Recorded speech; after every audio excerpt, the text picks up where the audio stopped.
Hello guys, welcome to my channel Deepa education जे। आज की इस वीडियो में मैं सामान्य विज्ञान के 25 प्रश्न आपके सामने लेकर उपस्थित हूँ। ये सामान्य विज्ञान के वे प्रश्न हैं जो आपके सभी वनडे एग्ज़ाम की परीक्षाओं में आते हैं और इसके अलावा ये आरआरबी रेलवे ग्रुप डी की परीक्षा में आयोजित होने वाले सामान्य विज्ञान के प्रश्नों की पुराने प्रीवियस पेपर के प्रश्नों की एक श्रृंखला है जो आपके एग्ज़ाम के पॉइंट ऑफ व्यू से इम्पॉर्टेंट है। तो सेशन को लेट ना करते हुए इसे स्टार्ट करते हैं पहले क्वेश्चन से।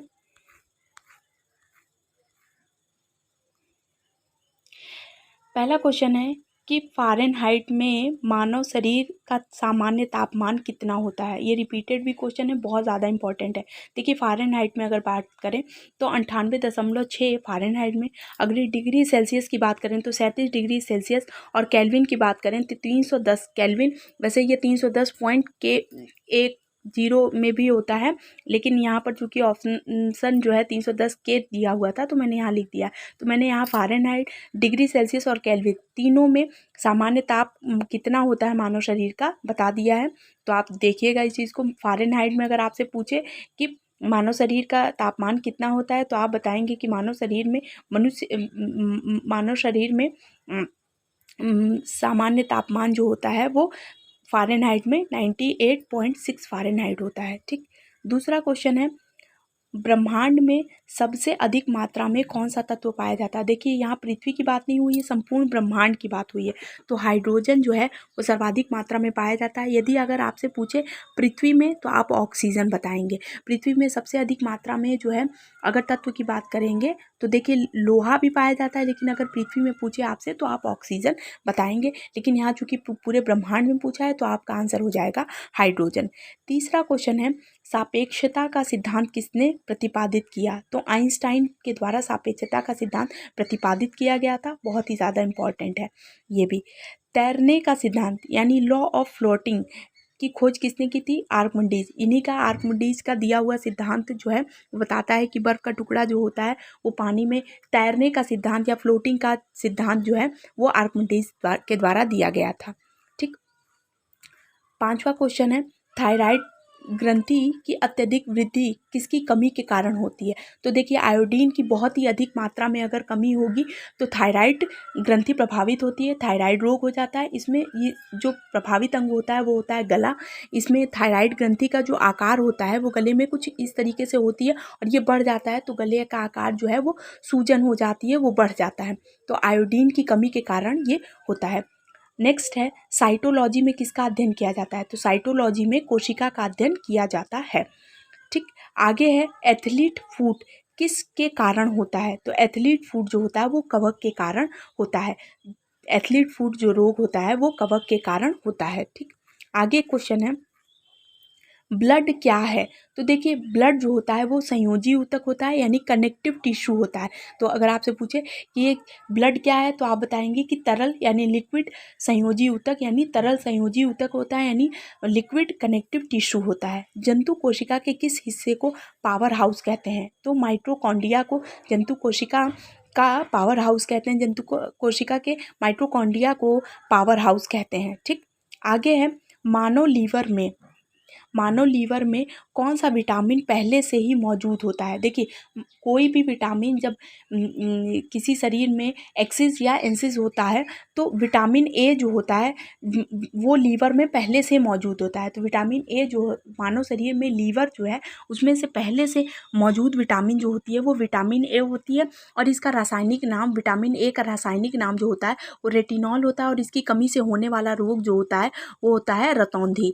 रतौंधी रोग जो है विटामिन ए की कमी से होने वाला बहुत ही मतलब रोग होता है। और ये जो है गाजर में पर्याप्त मात्रा में पाया जाता है। अगर आपसे इसका रिसोर्सेज पूछे तो आप बताएंगे कि गाजर जो होता है वो विटामिन ए से परिपूर्ण होता है। ठीक। आगे क्वेश्चन है, विकास का सिद्धांत किसने प्रतिपादित किया था। तो विकास का सिद्धांत जो था वो डार्विन के द्वारा दिया गया था। यानी विकास का सिद्धांत का प्रतिपादन जो किया था वो डार्विन ने किया था। इन्हें फादर ऑफ इवोल्यूशन भी कहते हैं। अगर आपसे फादर ऑफ इवोल्यूशन किसे कहते हैं आपसे पूछे तो आपका आंसर हो जाएगा डार्विन को फादर ऑफ इवोल्यूशन कहते हैं। सौर विकिरण किसके द्वारा मापा जाता है। नेक्स्ट क्वेश्चन है, सौर विकिरण किसके द्वारा मापा जाता है? तो आप बताएंगे पायरोमीटर के द्वारा सौर विकिरण को मापा जाता है। एक्सरे का आविष्कार किसने किया था? एक्सरे का आविष्कार किया था रॉन्टजन ने किया था। एक्सरे का आविष्कार रॉन्टजन ने किया था। ठीक। कैल्शियम नाइट्रेट का सूत्र बताइए। नेक्स्ट क्वेश्चन है, कैल्शियम नाइट्रेट का सूत्र बताइए। CaNO3 का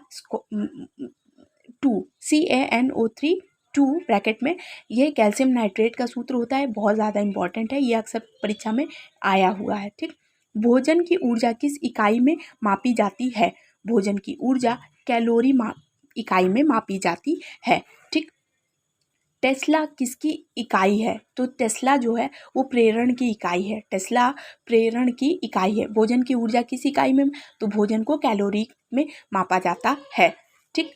आगे क्वेश्चन है कि मार्स गैस के रूप में जाना जाता है, तो मीथेन को मार्स गैस के रूप में जाना जाता है। अगर आपसे पूछे कि जुआरी करते समय गाय या भैंस के द्वारा उनके जो झाग निकलता है मुंह से जुआरी करते समय, उसमें कौन सी गैस होती है? तो आप बताएंगे मीथेन होती है और इसका सूत्र होता है CH4। ठीक। तो इसे मार्स गैस के रूप में जाना जाता है और गोबर इत्यादि में यही गैस पाई जाती है। आगे तो इसे मीथेन को जानते हैं मार्स गैस के रूप में जुआरी करते समय मार्स गैस यानी मीथेन गैस ही निकलती है। आगे है क्वेश्चन, भोपाल गैस त्रासदी की जो घटना हुई थी उसमें कौन सी गैस मुख्य उत्तरदायी है? तो मिथाइल आइसोसाइनाइड जो थी वो हुई थी और ये कांड जो हुआ था वो 1984 में हुआ था। तो भोपाल जो गैस त्रासदी हुई थी उसका मुख्य उत्तरदायी गैस जो थी वो मिथाइल आइसोसाइनाइड थी। इसी का स्राव होने से ये घटना हुई थी और ये घटना हुई थी 1984 में भोपाल में। ठीक। किस जीव को किसानों का मित्र यानी फ्रेंड ऑफ फार्मर कहते हैं? तो केचुआ को कहते हैं, क्योंकि ये जो है वो मिट्टी को ह्यूमस में परिवर्तित करते हैं और इससे जो मिट्टी होती है उसकी उर्वरक क्षमता जो होती है बहुत इंक्रीज हो जाती है, यानी उर्वरक क्षमता को बढ़ाता है। उर्वरक क्षमता बढ़ती है तो अनाज जो होता है वो अत्यधिक ग्रोथ होती है अनाजों में, और मिट्टी जितनी उपजाऊ होगी अनाज उतना बेहतरीन होगा। तो ये मिट्टी को उपजाऊ करने में बहुत ही महत्वपूर्ण भूमिका निभाते हैं, इसीलिए इन्हें किसानों का मित्र कहा जाता है। आगे क्वेश्चन है, कैडमियम की कमी से कौन सी बीमारी? देखिए कैडमियम जल प्रदूषण से अगर पूछे कि कौन सी बीमारी होती है तो आप बताएंगे कि इटाई होती है। जल की कमी से होने वाला इटाई की माने कैडमियम की कमी से होने वाला जो रोग होता है वो इटाई होता है। अगर आपसे पूछे कि मीना माता रोग आता है, मीना माता भी पूछा जाता है, तो वो होता है पारे की कमी से। मीना माता रोग जो होता है वो पारे की कमी से होता है।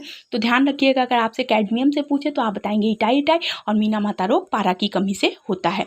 बल्ब में किस गैस का प्रयोग होता है? तो बल्ब में आर्गन गैस का प्रयोग होता है। अगर आपसे पूछे कि बल्ब में जो तार लगे होते हैं वो किसका बना होता है, तो देखिए वो टंगस्टन का बना होता है, वो भी इंपॉर्टेंट है, टंगस्टन भी इंपॉर्टेंट है।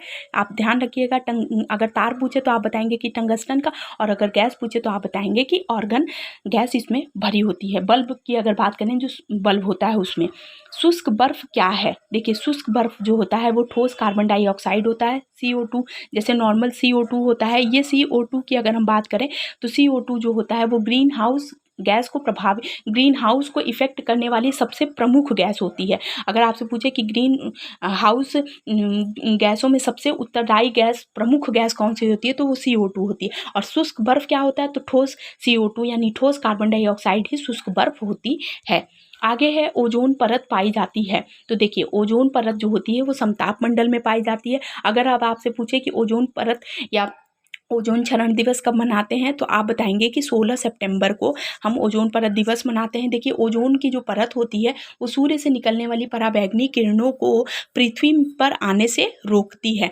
तो जो सूर्य से निकलने वाली पराबैंगनी किरणें होती हैं वो मानव शरीर के लिए अत्यंत हानिकारक होती है, क्योंकि इससे स्किन जैसी बीमारियाँ कैंसर जैसी बीमारियां भी होती हैं। स्किन कैंसर बहुत ज़्यादा डेवलप होता है। तो ये ओजोन परत जो होती है वो पराबैंगनी किरणों को अवशोषित कर लेती है। अब ओजोन परत जो है वो कहीं कहीं पर क्या हो रही है, बहुत ही ज़्यादा उसका क्षरण हो रहा है।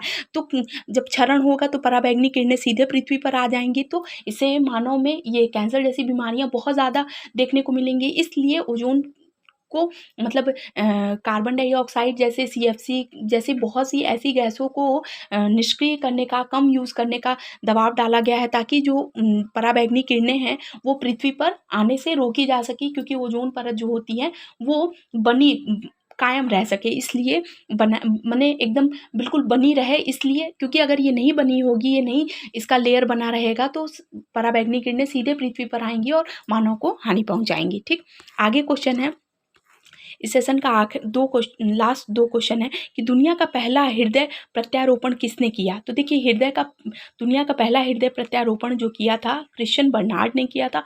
बहुत ही ज़्यादा इम्पॉर्टेंट है, और ये कहाँ पर किया था अगर आपसे पूछे तो आप बताएंगे साउथ अफ्रीका में किया गया था। अगर आपसे पूछे कि दुनिया का पहला हृदय प्रत्यारोपण किसने किया था, तो देखिए क्रिश्चियन बर्नार्ड ने किया था, साउथ अफ्रीका में किया था। और जो इन्होंने किया था उसमें 4 घंटा तक हृदय जीवित रहा था, उसके बाद हृदय मतलब हृदय काम करना बंद कर दिया। और जब मानव